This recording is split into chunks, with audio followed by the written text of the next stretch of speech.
algunos grupos qué fue lo que definieron, cómo lo están haciendo, y ustedes pueden ir preguntando dudas, las dudas que tengan para poder irse las resolviendo, ¿verdad? Así que, bueno, esa sería la agenda del día de hoy. Entonces, antes de pasar lista, yo quiero preguntarles si tienen alguna duda con respecto al estudio de mercado. Y por favor, si hay dudas, pregúntenlas, porque el estudio de mercado es clave para todo lo demás que vamos a hacer en este emprendimiento. ¿Qué tal, licenciado? Buenas tardes. Adelante. Cómo saber si la competencia que estamos eligiendo o la que hemos decidido poner como competencia, para la redundancia, es la correcta, habiendo bastantes? Ok, bueno, vamos a ver el tema. En principio, no queda más que necesariamente hacer un estudio de mercado. ¿Dónde conseguimos información? Bueno, hay diferentes fuentes, digamos. La primera fuente de información va a ser Internet, va a ser preguntar referencias, eh, pero tenemos que definir muy bien, primero, cuál es nuestro nicho de mercado, digamos. Vamos a ver cómo se lo explico. Si yo soy Audi, mi competencia va a ser Mercedes-Benz, va a ser BMW, va a ser Volvo, y ese tipo de automóviles, ¿verdad? Ahora, mi competencia no va a ser Toyota, ¿verdad? Toyota es otro nivel. Sin embargo, hay que tener cuidado porque el Lexus, por ejemplo, sí va a ser competencia mía. Entonces, lo primero que tenemos que identificar es, bueno, cuál es y por eso vuelvo a las tres preguntas, ¿verdad? ¿Qué ofrezco? ¿Qué atributos tiene? ¿Y a quién le voy a vender? Contestar estas tres preguntas es clave para poder identificar realmente quién es competencia mía y quién no lo es. Yo me imagino que por ahí va la pregunta, Marvin, porque la verdad es que sí cuesta un poco definir quién realmente es su competencia y quién no. Aunque usted pudiera llegar a decir, mire, esta es mi competencia directa y no directamente, pero en determinado momento es potencial porque podría orientarse hacia el mercado que voy a atender. Ahora le pregunto, ¿cuál es el servicio que ustedes o producto que ustedes quieren abordar? Básicamente es misceláneo, digamos, todo lo que tenga que ver con tecnología, pero en accesorios y otros gadgets para tener un poco más de demanda, ¿verdad? No Claro. tanto tecnología en el sentido de vender celulares o computadoras per se, sino que más que todo los gadgets que acompañan las computadoras y los teléfonos, y básicamente es eso. Pero digamos, por ejemplo, en el sentido como de que va la pregunta es, usted bueno, nos hacía referencia de un lugar que estaba en el interior del país, por donde usted había Ah, pasado, y sí, que había un nicho de mercado muy, ¿cómo se podría decir? Que era productivo, ¿verdad? Poder ver cosas así como esos tipos de entornos para poder hacer un emprendimiento. Y claro. en ese caso, digamos, por ejemplo, nosotros quisiéramos entrar a ese mercado, a ese lugar, Ujú. pero ¿cómo saber dentro de ese lugar? Porque, digamos, yo pienso que tal vez no están muy modernos y no están en internet muchas de las empresas que están ahí laborando. Ujú. ¿Cuál sería nuestro competidor en ese caso, digamos, en un lugar así? Ok, claro, el terreno, digamos, es totalmente desconocido. Ok, le voy a decir cómo lo haría yo. Por supuesto que no es la única receta, digamos, eh, pero le voy a decir cómo lo haría yo, porque la verdad es que esto que me está comentando sí es un poco más complicado, porque no es algo como que yo pueda ver en redes sociales o en la guía telefónica o en internet quiénes están ahí. Entonces, ¿qué es importante mencionar acá? Digamos, como este es un mercado, como yo les comenté, y es interesante lo que yo pude observar. Esto es Totonicapán y una parte de Quetzaltenango, que no está tan cerca de Xela. Entonces la pregunta aquí es, bueno, ¿dónde está ubicada la población? ¿Cuánta población es? ¿Qué población tiene? Si quieren los voy a ir anotando, porque yo creo que estos sí son datos que vale la pena que ustedes puedan ir anotando. Vamos a ver. Primero, hay que definir geográficamente el mercado a abordar. Entonces, en este caso estoy hablando de Totonicapán, Nahual y Quetzaltenango. Sololá y Quetzaltenango.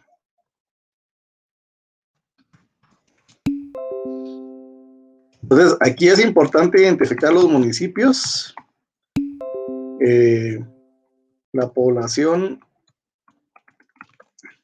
de municipios y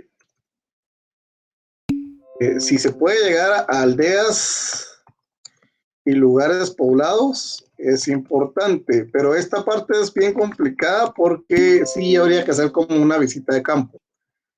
Pero bueno, voy a mencionar la información que podemos obtener nosotros de fuentes secundarias.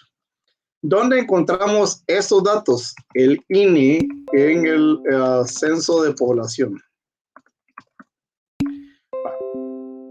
Aquí solo estoy ubicando geográficamente y para saber cuánta población hay. Bueno, luego necesito saber algunos datos importantes. Necesito saber clasificarlos por grupo etario.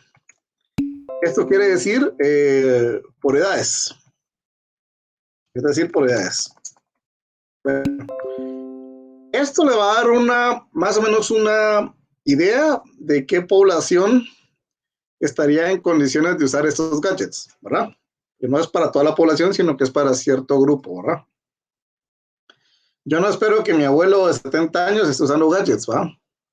Pero sí espero que mi sobrino, mi primo, que estén entre 10 y 30 años, por ejemplo, usen esos gadgets.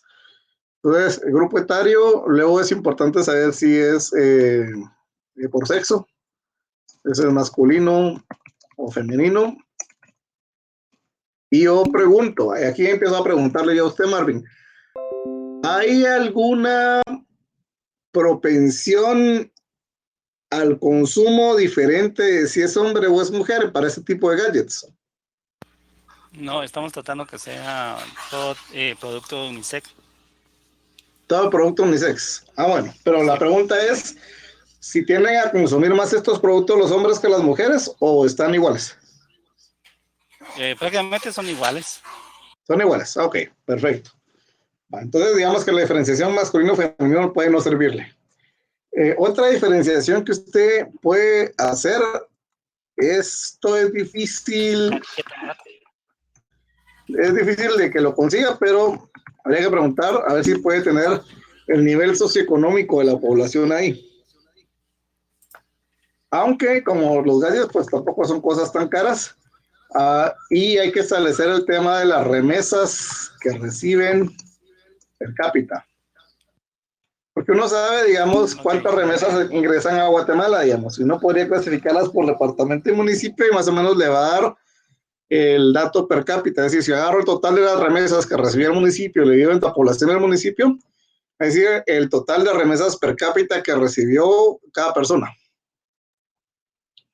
Sí, lo entiendo. ¿Verdad? Eso ya me va a dar más o menos un patrón de qué población podría consumir esto.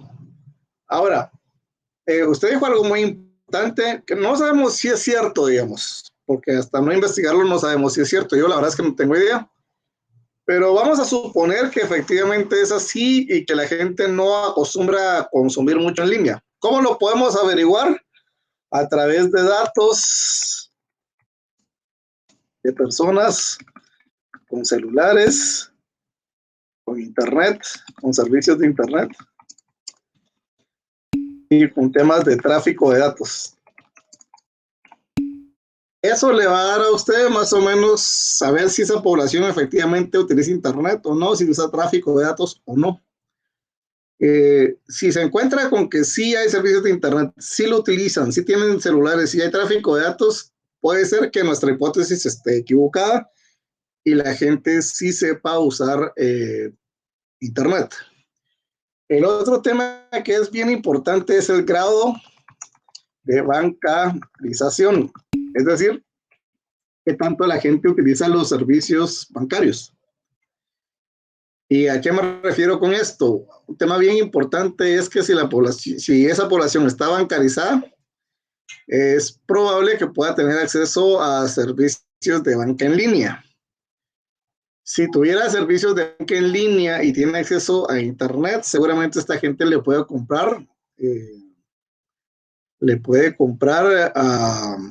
en línea.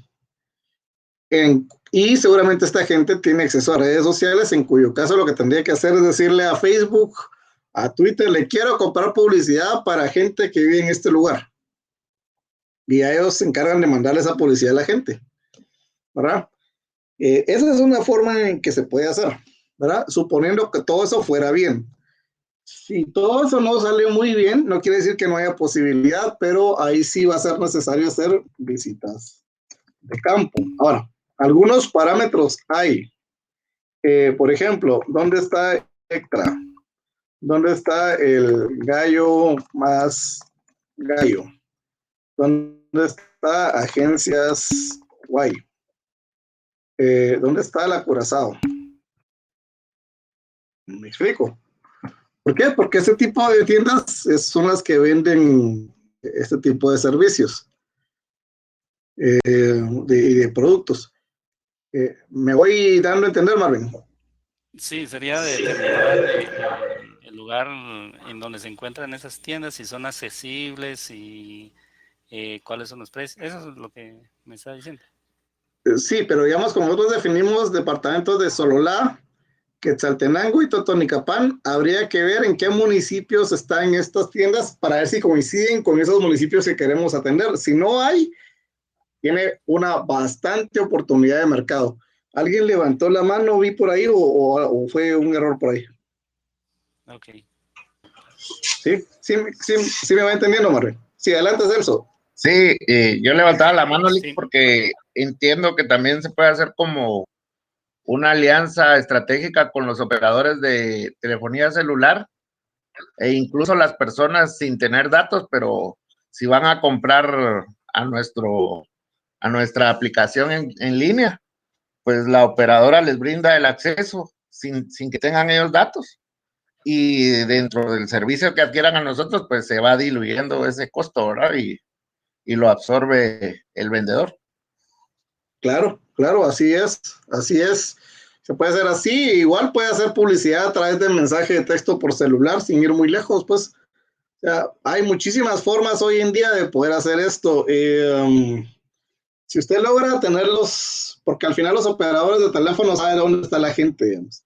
Entonces, tal y como usted dice, pues sería de casarse con los operadores de telefonía, que en este caso son solo dos, Tigo y Claro. Uh, y consultar, digamos, sobre la factibilidad de un servicio de este tipo.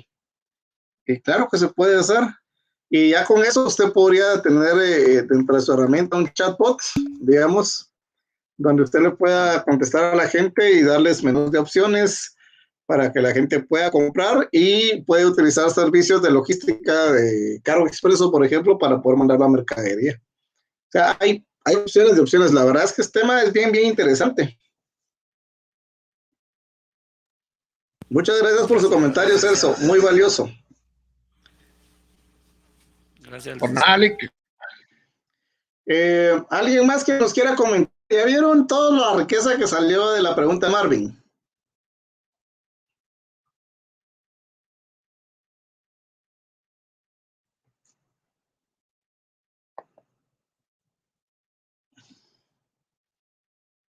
¿Alguien más que nos quiera preguntar o estamos con el tema del estudio de mercado?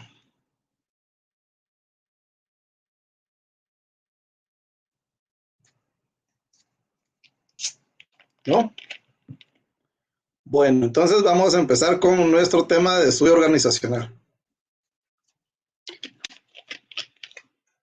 Bueno, empecemos, chicos. Cuando hablamos del estudio, yo quiero separar dos temas aquí importantes. Aquí están como juntos, pero en realidad es clave que abordemos quizá la parte legal primero. Y cuando hablamos de la parte legal, yo voy a prometerles una clase para la siguiente, después de Semana Santa, donde vamos a hablar sobre el tema de constitución de una empresa, las opciones que hay. Pero yo quiero referirme principalmente a la parte legal, porque lo primero que tenemos que hacer es estar legalmente constituidos. Bien. ¿Qué nos va a hablar?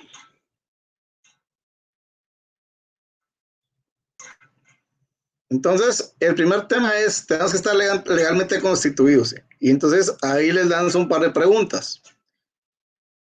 ¿Bajo qué régimen legal se va a constituir la empresa? ¿Va a ser una empresa individual? ¿Va a ser una sociedad anónima? ¿Cómo va a ser? Hay una nueva, licenciado, que es de emprendimiento.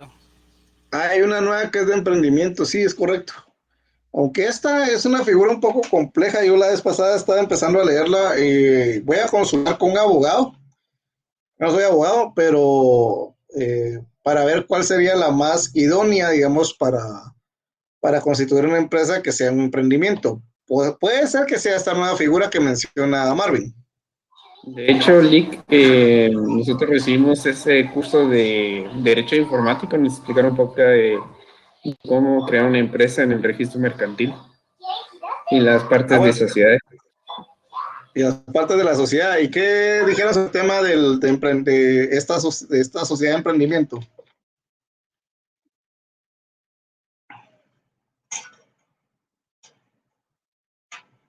No sé si tuvieron oportunidad de verla.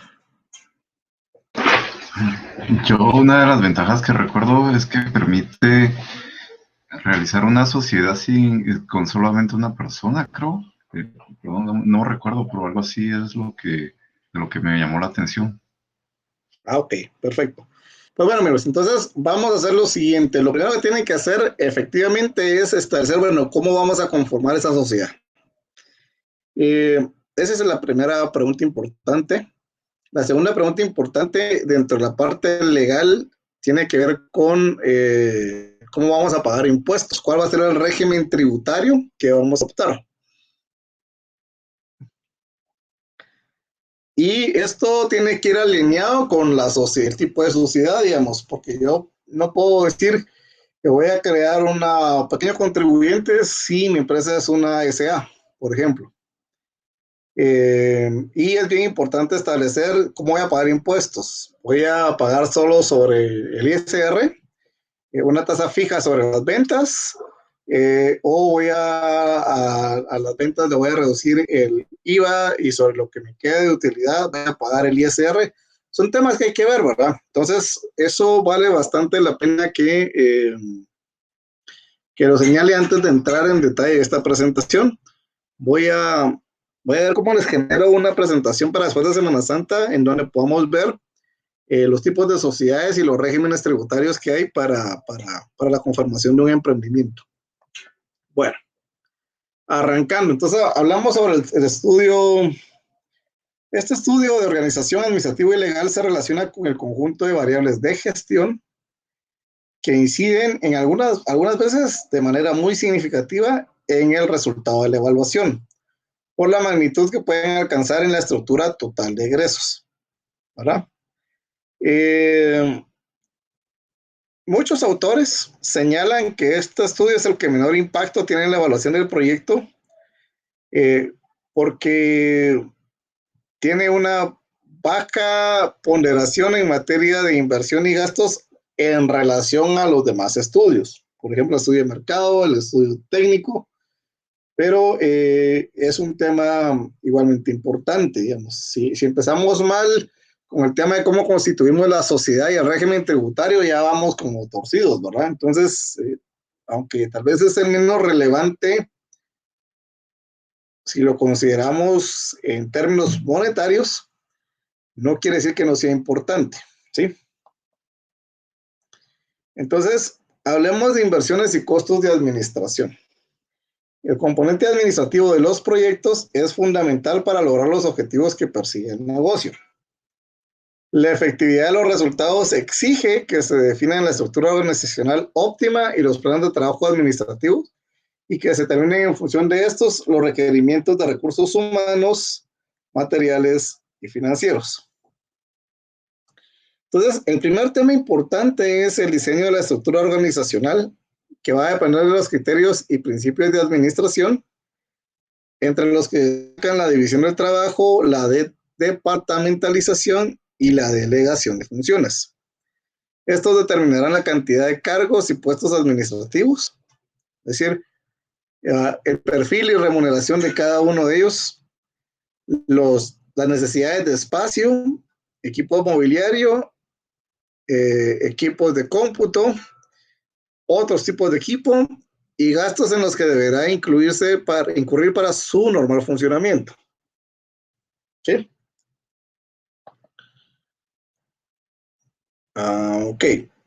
Entonces, la teoría administrativa propone soluciones al respecto del tamaño adecuado de unidades subordinadas a cada rango, de acuerdo con la esfera de control y supervisión de tareas, cercanía del personal y complejidad de las funciones delegadas, entre otros. Se debe estimar una estructura organizacional normal para calcular las inversiones y costos que requerirá considerar la medición de la rentabilidad. Aquí, además de definir la estructura organizacional, es importante que definamos los perfiles de las personas que van a estar contratándose, ¿verdad? Pero bueno, esta es como la parte teórica. Ahora esto, ¿cómo lo ponemos en práctica? Dirían por ahí, sí, muy bonito lo que dijo el licenciado, pero ¿y esto con qué se come, va?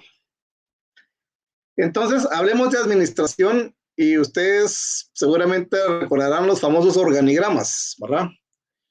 ¿Cómo sabemos cómo está compuesta una empresa? ¿Cómo está dividida una empresa?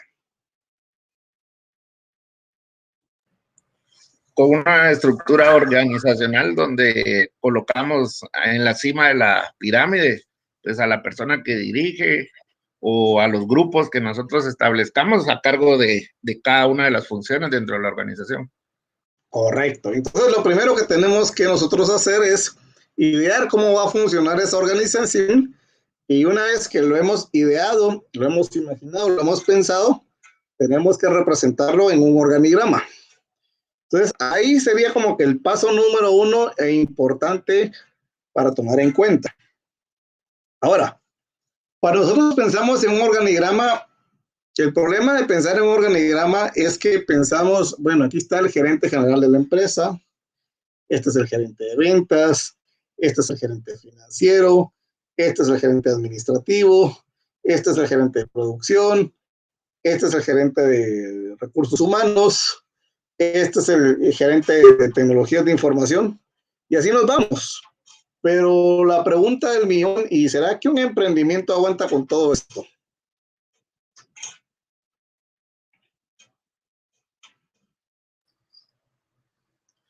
Pues inicialmente tal vez no puede tener definidos todos sus departamentos, pero sí podemos tener claras las funciones de las personas que están involucradas en el emprendimiento. Correcto. Y estas palabras de Celso son muy importantes. Es decir, no podemos tener un organigrama tan extenso, pero tal y como lo dijo Celso, las funciones son muy importantes. Alguien las va a tener que hacer. Entonces, dentro de las personas que van a estar involucradas en el emprendimiento, van a tener que dedicarse a hacer las diferentes funciones de la empresa. ¿Sí? Ahora, entonces, ¿qué sería lo primero que tenemos que ver? Bueno, imaginemos un organigrama normal, saquemos de ahí las funciones y luego veamos cómo las podemos dividir dentro de las personas que van a estar trabajando en este emprendimiento, porque evidentemente no podemos crear una estructura organizacional así porque haría que la empresa fuera no viable. La empresa está recién empezando. Y cuando una empresa empieza, pues tiene más gastos que ingresos, ¿verdad?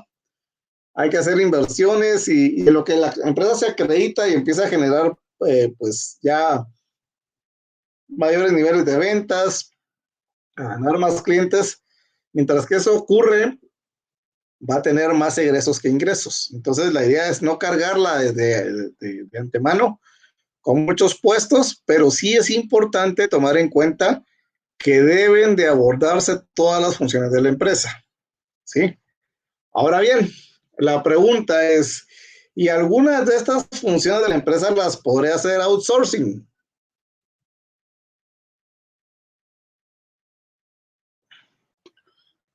Siempre y cuando se considere dentro de los costos, puede ser posible. Por ejemplo, la logística de entrega del producto. Por ejemplo, la logística de entrega de producto. ¿Qué más se puede considerar outsourcing? Adelante, Josué. Ahora hasta los recursos humanos dan outsourcing. Los recursos humanos es otra parte que puede hacerse outsourcing, alguien que se encargue de llevar la planilla, se encargue de contratar personal, se encargue de los trámites del IX, del IRTRA, el INTECAP, todo esto, ¿verdad? Todo eso se puede ver a través de un outsourcing, por supuesto. También se puede hacer outsourcing, ¿será que se puede hacer outsourcing de la contabilidad y las finanzas de la empresa?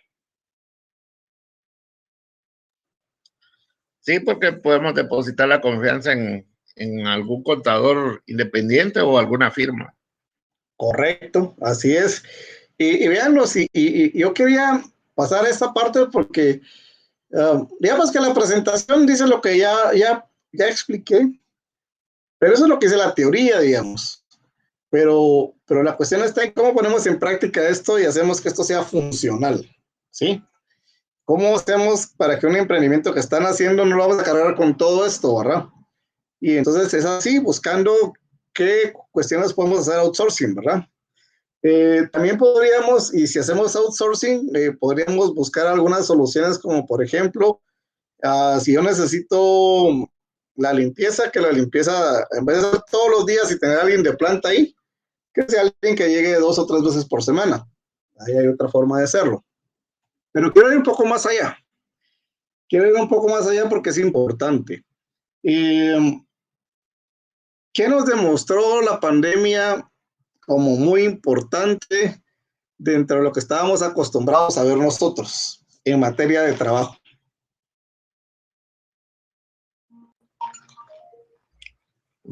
Romper las barreras de la distancia y de la presencia, porque podemos estar en cualquier lugar inmediatamente por medio de la tecnología. Exactamente. Exactamente. Así es. Y eso es precisamente lo que yo quería manifestarles. Tratemos de no ver esta parte como convencional y tradicional, donde voy a alquilar una oficina, donde voy a contratar a un contador, donde voy a contratar alguien de limpieza, alguien de seguridad, una secretaria. No, pensemos en cómo podemos hacer esto de manera tecnológica y pensemos si la empresa puede hacer todas sus ventas por teléfono o por internet, si puede hacerlo todo por teletrabajo. Y si no fuera así, pues entonces veamos qué soluciones hay cuando no se puede hacer de esa manera. Voy a dar un ejemplo. Podríamos utilizar nuestras casas para trabajar teletrabajo, ¿sí? Pero si no es posible porque por alguna razón, por temas de prestigio, por temas de que lo requiere el cliente, necesita una dirección física y necesita que la empresa sea un poco más en el mundo real, digamos, no en el mundo virtual. Igual la empresa va a funcionar, pero hay quienes necesitan esto. Entonces, pensemos en algunas opciones interesantes. Por ejemplo, en vez de contratar la oficina y contratarlo todo, ¿por qué no utilizamos una oficina en un lugar compartida? De esto hay oficinas en zona 10, en zona 14, aquí cerca, digamos, en el Naranjo, hay un edificio que se llama Crece, no sé si lo ubican, no está Calú a la par. Y ahí hay oficinas compartidas. Este criterio de oficinas compartidas que tienen temas bien interesantes porque tiene una dirección física para entrega de correspondencia y de cosas, tiene inclusive un PBX y usted puede inclusive recibir a sus clientes ahí, ¿verdad? Entonces, yo se los comento para que lo tomemos en cuenta, digamos, la idea es tratar de ejercer las funciones de la forma más innovadora, eficiente, pero además barata posible. No sé si me doy a entender.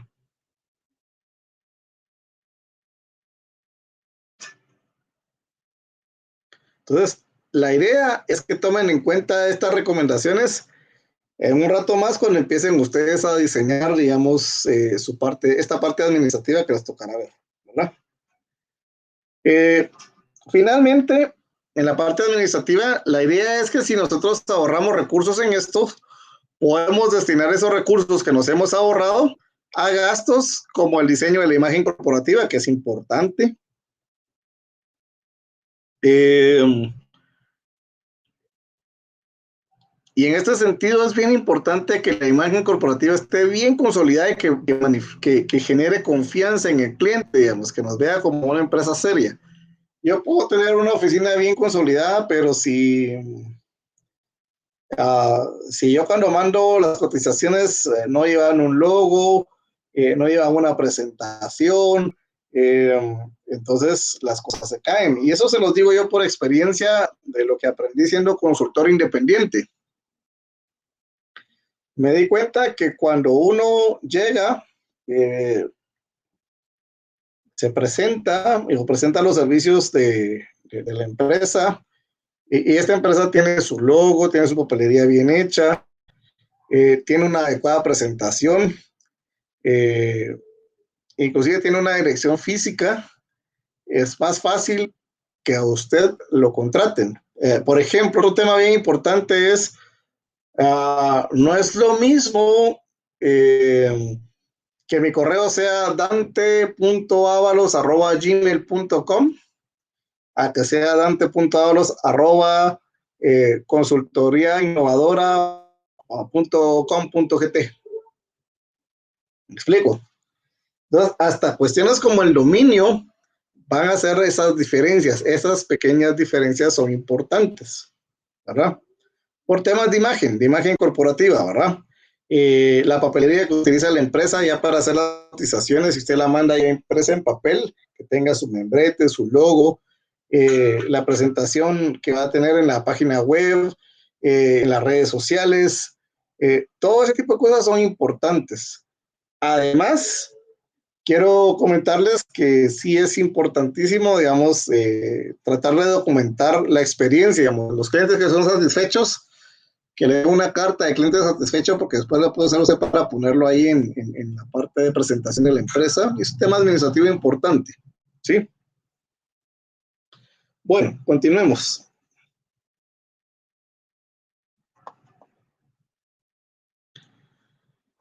También aquí es necesaria la definición de los espacios físicos entre los que influyen la cantidad de personal, flujos de movimientos, atención al público, bodega de materiales de oficina, archivos, bases de datos, muebles y equipos de oficina, equipo de cómputo, entre otros.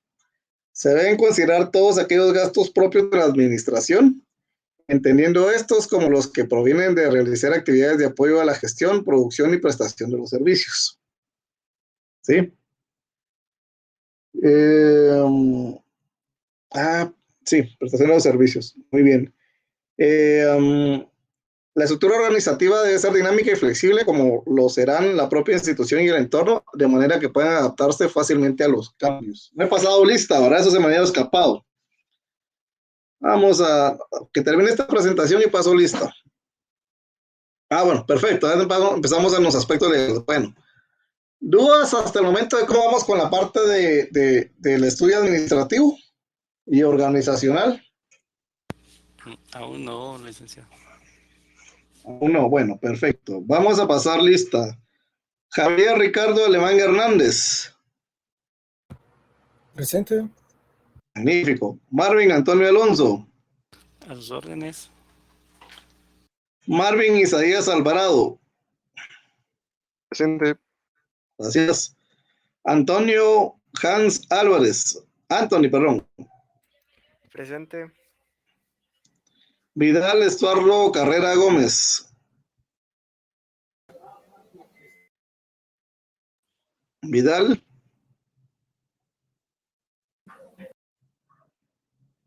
Vidal Estuardo. Bueno, si no le pusieran el micrófono, pónganme ahí presente por chat.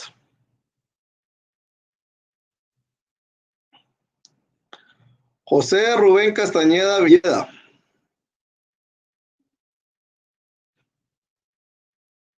José Rubén tampoco está. Ángela Sofía Delgado. Está perfecto, gracias, Vidal. Muy bien.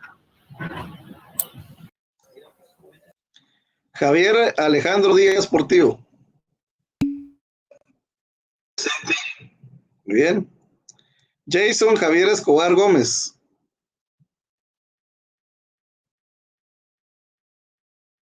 Don Jason Javier está por ahí. No. Alison Samantha Nicole Espaderos. Alison está por ahí. ¿A poco? Presente. Ah, gracias.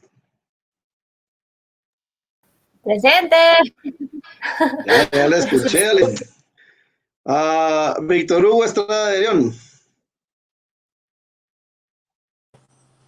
Presente. Gracias. Mario Daniel Figueroa. Mario Daniel Figueroa no está. Ludwig Iván García Reyes. Presente. Gracias. Giancarlo Girón Barrientos. Presente, Lick. Gracias. Eduardo Gabriel Gómez. Presente, Eduardo Gabriel. Ok, perfecto, gracias. Josué Daniel Juárez, Chaclán. Presente. Gracias. Celso Guillermo Juárez. Presente. Gracias. Giancarlo André López Silva. Presente. Gracias. José Daniel Marroquín García. Presente, Lick. Muchas gracias. Luis Pablo Menchuz y Fuentes. Presente. Gracias. Ana Lucía Molina Morales. Presente. Gracias. Antonio Rafael Molina Ramírez. Presente. Erickson Daniel Culajay.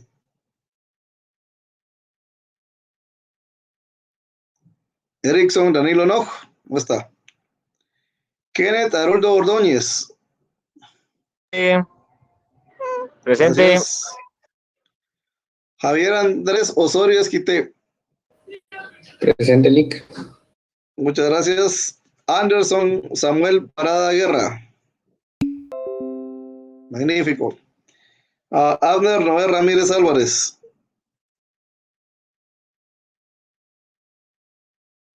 Abner Noé. ¿Cómo está? Sohaila Karina Roblero. Sohaila Karina tampoco. Magdalena Raquel Rodríguez.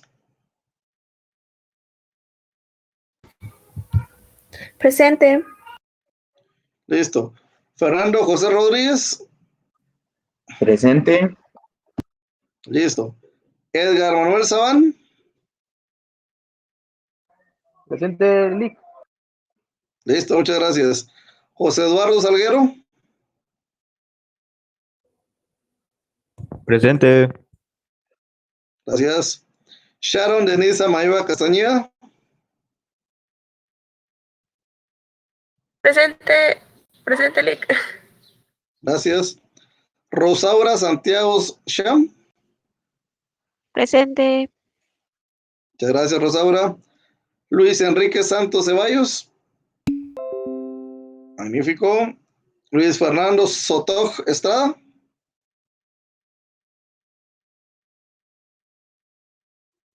Luis Fernando Sotoj Estrada. Está. José Pablo Teso Martínez. Presente. Gracias. Sergio Ricardo Vázquez. Presente.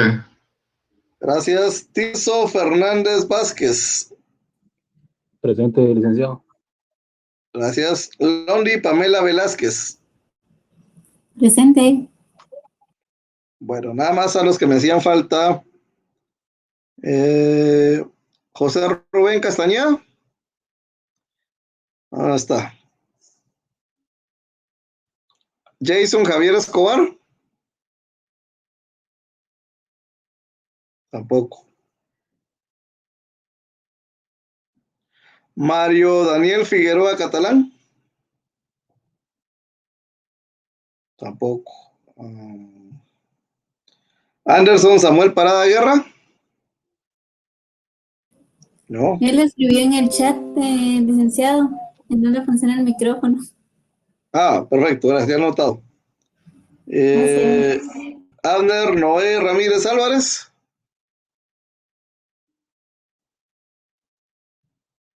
No está.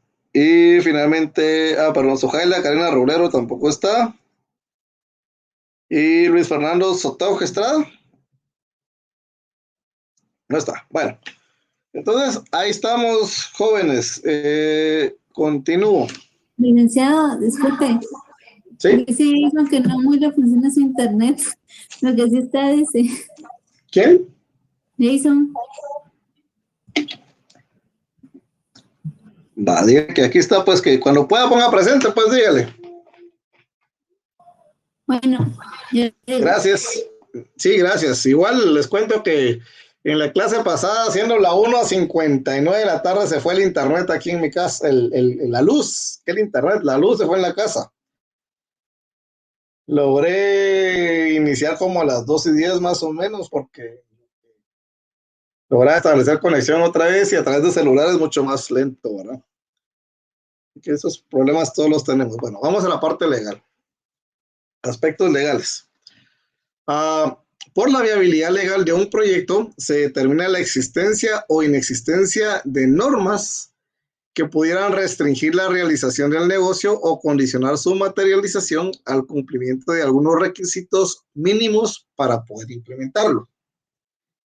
El estudio legal de la viabilidad económica estimará los efectos que las normas establecidas tendrán sobre los costos y beneficios de un proyecto que ya es viable legalmente. Entre otros, deberá considerar el gasto que podrían ocasionar algunos de los siguientes factores legales.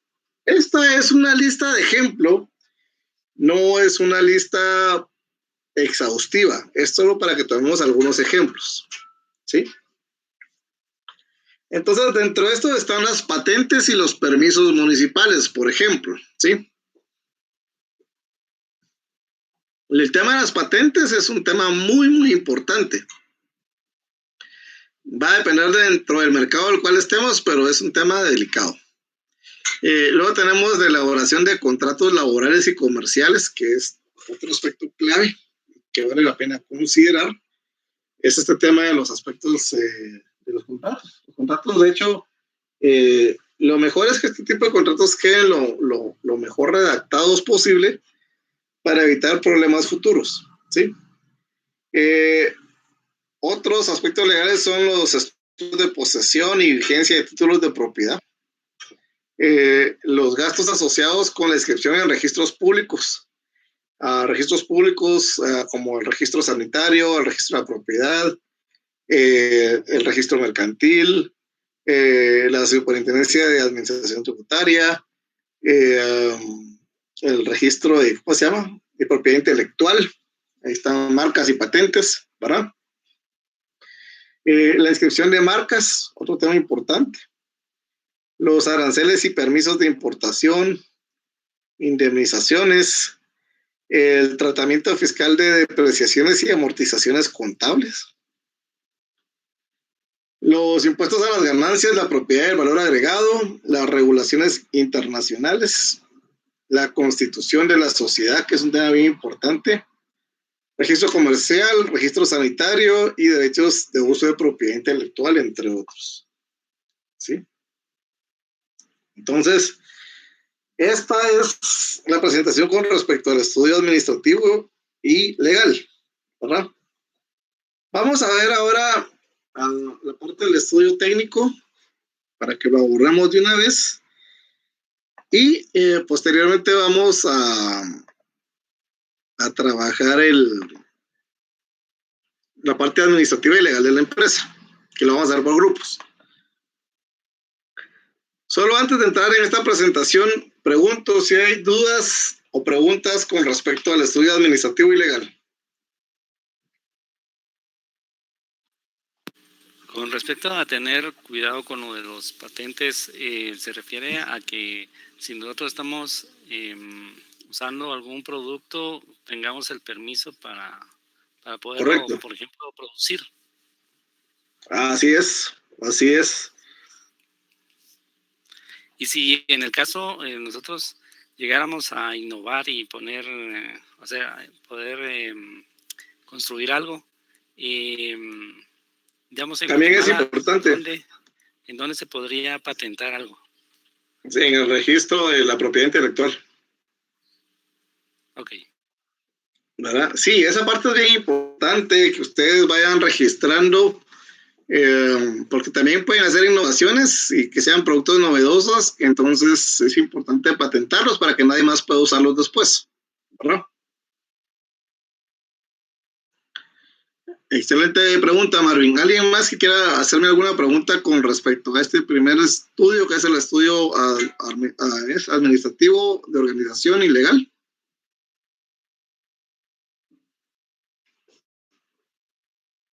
Bueno, nadie más, entonces creo que estamos listos para pasar al estudio técnico. Bueno, hablamos del estudio técnico y ese estudio es particularmente importante porque el estudio técnico va a reflejar la viabilidad de poder prestar el servicio o producir el bien que vamos a vender, ¿verdad? Este estudio se basa en el estudio de mercado principalmente y va a determinar en mucho el estudio económico financiero, ¿sí? Pero, entonces, el estudio de viabilidad técnica evalúa si es físicamente posible hacer el proyecto. Este estudio busca determinar las características de la composición óptima de los recursos que harán que la producción de un bien o servicio se logre eficaz y eficientemente. Perfecto, Jason, ya anotado, no se preocupe. Ya está. Para esto deberán examinar detenidamente las opciones tecnológicas posibles de implementar, así como sus efectos sobre las futuras inversiones, costos y beneficios. Cuando hablamos de esto es que siempre nos vamos a encontrar con diferentes opciones, casi para cualquier cosa, digamos. La ventaja es que en el mercado pues hay satisfactores para muchas opciones y en temas de producción o prestación de servicios vamos a encontrar diferentes opciones, ¿sí? Así que es importante que las consideremos. Entonces, el resultado de este estudio puede tener mayor incidencia que cualquier otro en la magnitud de los valores que se incluirán para la evaluación. Por tal motivo, cualquier error que se cometa puede tener grandes consecuencias sobre la medición de la viabilidad económica. O sea, es decir, este estudio, como va a ser tan pesado en materia de erogación financiera, es bien importante tenerlo bien definido, bien pulido, porque si nos equivocamos aquí podríamos sobrevalorar la inversión, que bueno, vamos a tener recursos ociosos, no es tan grave. Lo que sí puede ser muy grave es subvalorar la inversión. Quiere decir que yo creo que va a ser menos de lo que en realidad va a ser.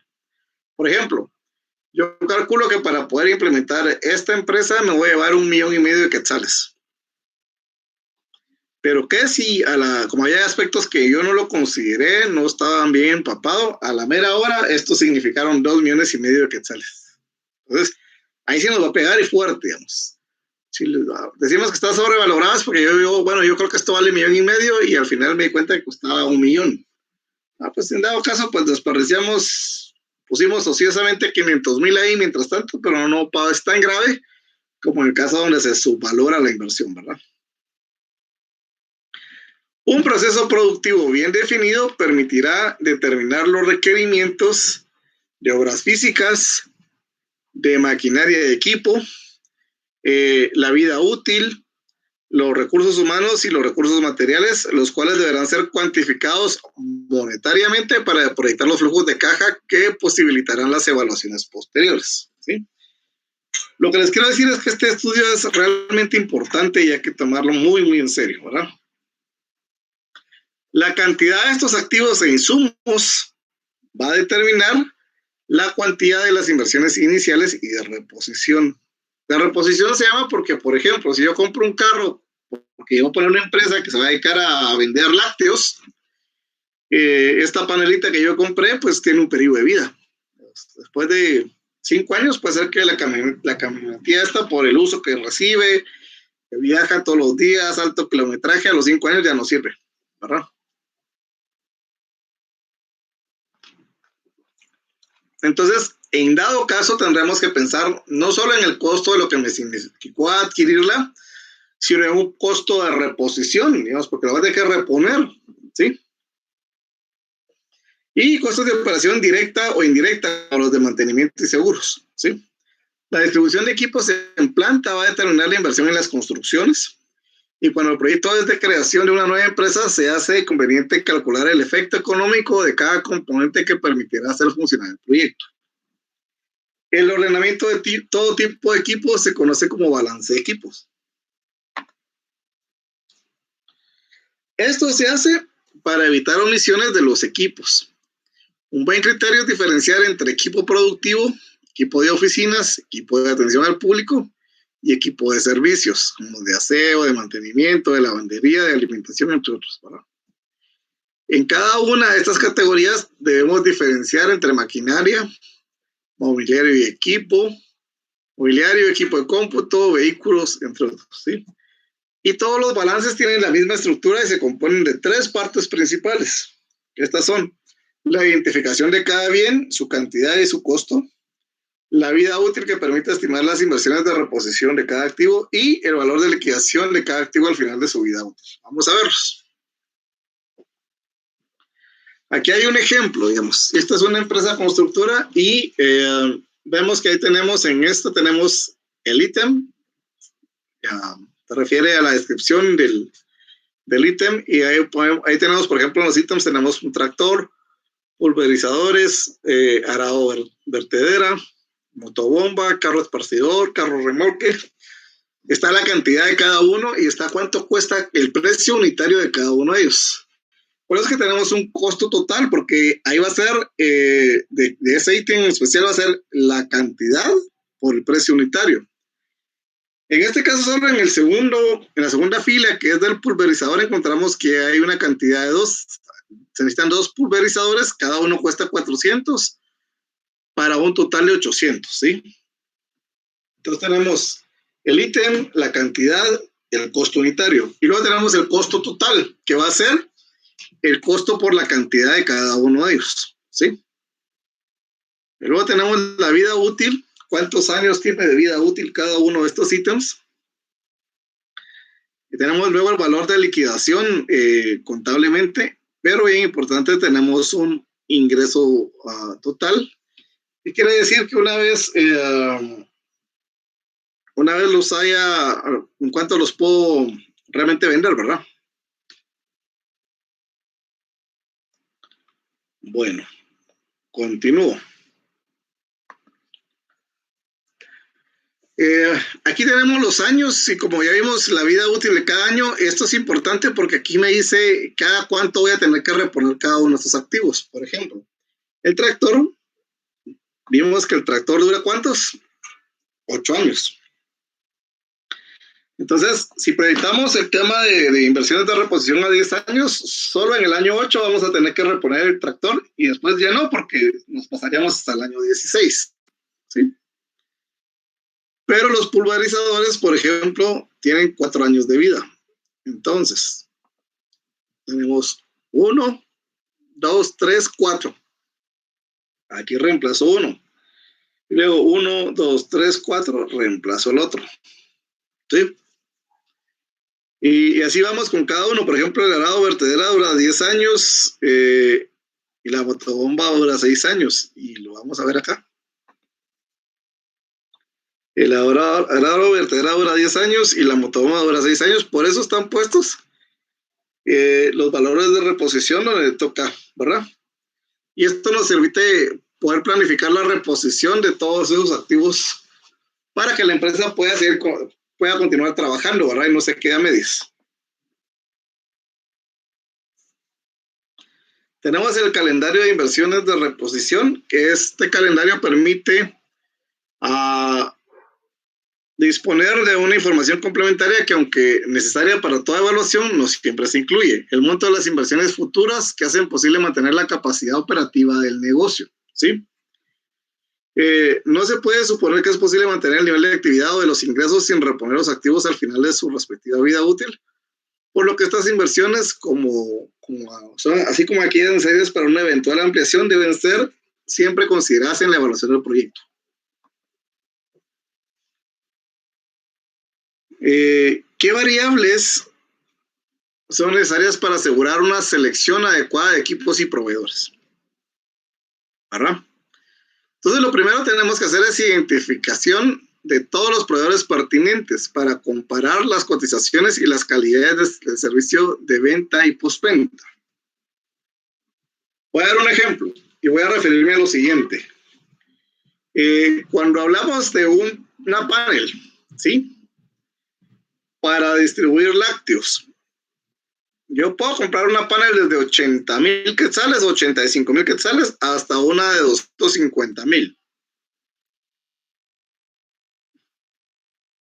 Entonces la pregunta del millón es, ¿y por qué esas diferencias de precios? Bueno, porque son diferentes marcas.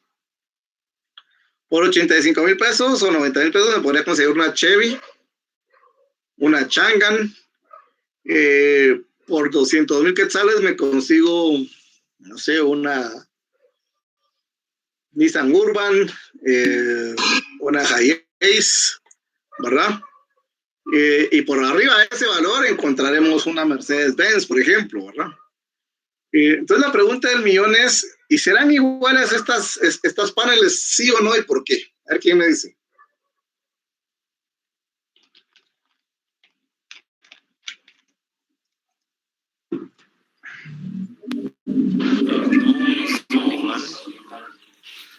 A ver, cuéntanos por qué no lo... Mayormente porque obviamente tenemos que tener algún presupuesto para poder tenerlas funcionando, y entonces los repuestos obviamente van a ser el precio va a ser muy distinto de una Mercedes, digamos, un Hiace, que los de una más barata. Claro.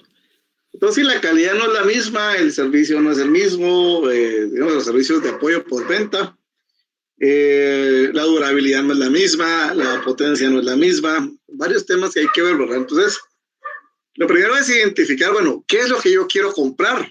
Porque si yo no tengo claro, cualquier cosa es buena, y entonces si me voy por precio, yo compro una Changan, ¿verdad? Aunque a la larga tal vez en vez de cambiarla cada 5 años, la tengo que cambiar cada 3 años, y me llene de dolores de cabeza, pues tal vez, ¿verdad? También entonces, por eso es que es importante definir las características y dimensiones de los equipos para determinar la viabilidad técnica de su instalación en el lugar previsto o el requerimiento del espacio y obra física que se deberá construir o reacondicionar. Las capacidades de diseño son importantes para no optar por un equipo sobre o subdimensionado que podría generar cuellos de botella o tener exceso de capacidad instalada, ¿verdad?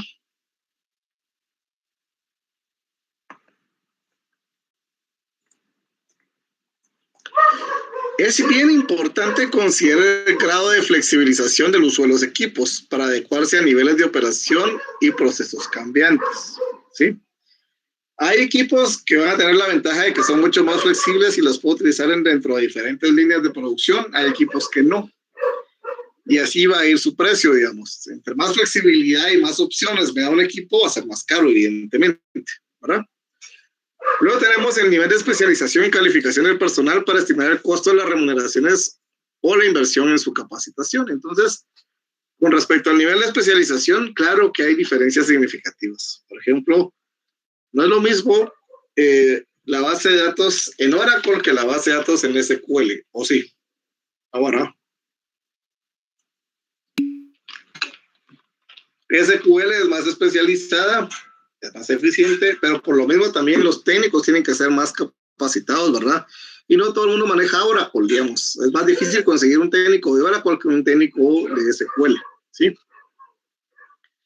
Luego tenemos la tasa de crecimiento de sus costos, es decir, el mantenimiento y la operación y su vida útil, para determinar si conviene optar, por ejemplo, por una tecnología más cara, pero con un plazo de reposición mayor. Voy a dar un ejemplo concreto. Esto es algo que yo sí observé y tiene que ver con los pickups. Donde yo trabajo, antes pues, se compraron dos tipos de pickups, los Mazda BT50 y los Toyota Hilux.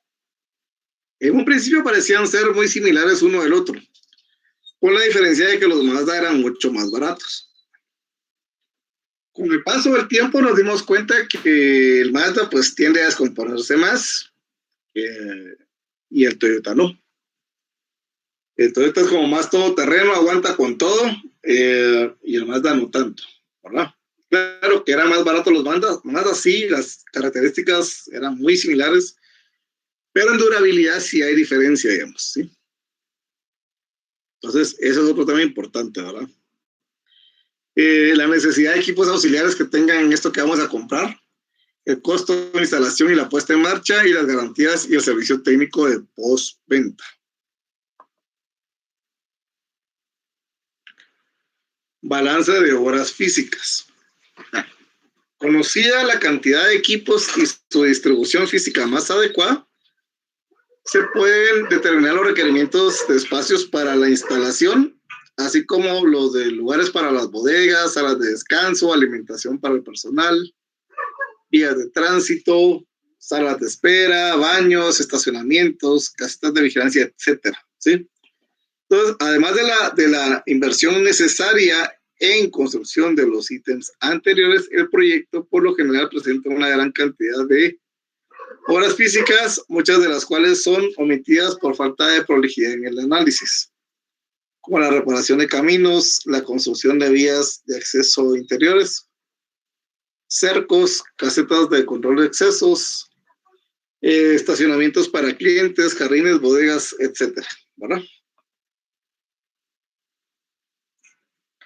¿Qué aspectos es importante que consideremos en las bases de cálculo de las áreas construidas? Bueno, el área de ingreso de proveedores, la recepción de materiales, volumen de maniobra, frecuencia de recepción, exigencias para la manipulación y formas de recepción de los insumos, bodegaje para insumos generales y de aquellos productos o insumos que requieran condiciones especiales de almacenamiento, servicios auxiliares como una central de calefacción, una sala de mantenimiento interno de equipos, cocina, baños, etcétera, ¿verdad? Deben considerarse también las oficinas administrativas, salas de espera, centros de datos, guardarropas del personal, etcétera. Entonces, al igual que en el caso de los equipos, es conveniente elaborar un balance de horas físicas que obliga a especificar y a costear cada ítem de construcción, ya que la unidad de medida de su característica de construcción o especificación técnica es totalmente diferente para cada una de ellas. Por ejemplo, un modelo lineal de camino, de lineal de camino de acceso a peatones tendrá características de resistencia, de grosor y costos diferentes a los de vehículos o a los de estacionamientos. No digamos si son vehículos de carga pesada, ¿verdad? Entonces, todo eso hay que considerarlo, ¿verdad? Aquí hay un ejemplo de una tabla de balance de horas físicas. Tenemos el ítem, digamos en este caso el edificio, estacionamientos, bodegas, la caseta de vigilancia, los cercos, accesos peatonales y la lavandería. Tenemos la unidad de medida, metros cuadrados, unidad, metro lineal de 2 por 2.20 de alto, caja de 10 unidades, etcétera, ¿verdad? La especificación técnica está hecho de hormigón, la otra es una estructura metálica, la otra es una de fibra de vidrio, etcétera, ¿verdad? El tamaño, el costo unitario y el costo total. Y aquellas obras físicas que se arrenden en vez de comprarse o construirse no se incluyen en los balances, sino que se incorporan como parte del gasto operacional del proyecto. Entonces, esta es la presentación con respecto al estudio técnico. Soy bien honesto, la verdad es que aquí puede haber una amplísima gama de opciones. Depende del producto o servicio que ustedes vayan a prestar y cómo lo hayan conceptualizado. Esta nada más es una guía para tener algo de guía, porque la verdad es que esto es tan amplio, cada caso es diferente, cada emprendimiento es diferente, entonces pues es bastante difícil poder sistematizarlo, ¿verdad? ¿Dudas, preguntas hasta acá?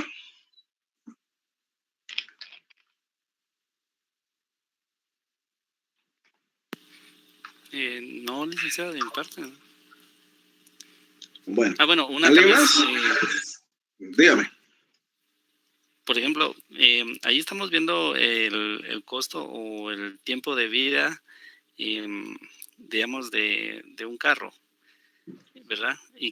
O de un tractor, que sí. Cuando termina su vida útil, entonces habría que ya comprar o adquirir otro. Pero, por Correcto. ejemplo, en casos, por ejemplo, como equipo de computadoras, que digamos que ahora se puede comprar de tipo clon y se podría ir cambiando de procesador junto con la memoria y motherboard internos sin tener que comprar otra computadora. Y en ese caso también se tiene que tomar el tiempo de vida de los repuestos o de los upgrades que se puedan hacer. Sí, hay que tomarlo. Lo que pasa es que el tema de las computadoras, aunque usted le pueda cambiar el procesador y la memoria, hay ciertas partes que naturalmente van a fallar después, como la tarjeta, la fuente de poder, los dispositivos que tiene. Pero bueno, sí, digamos que sí se podría hacer.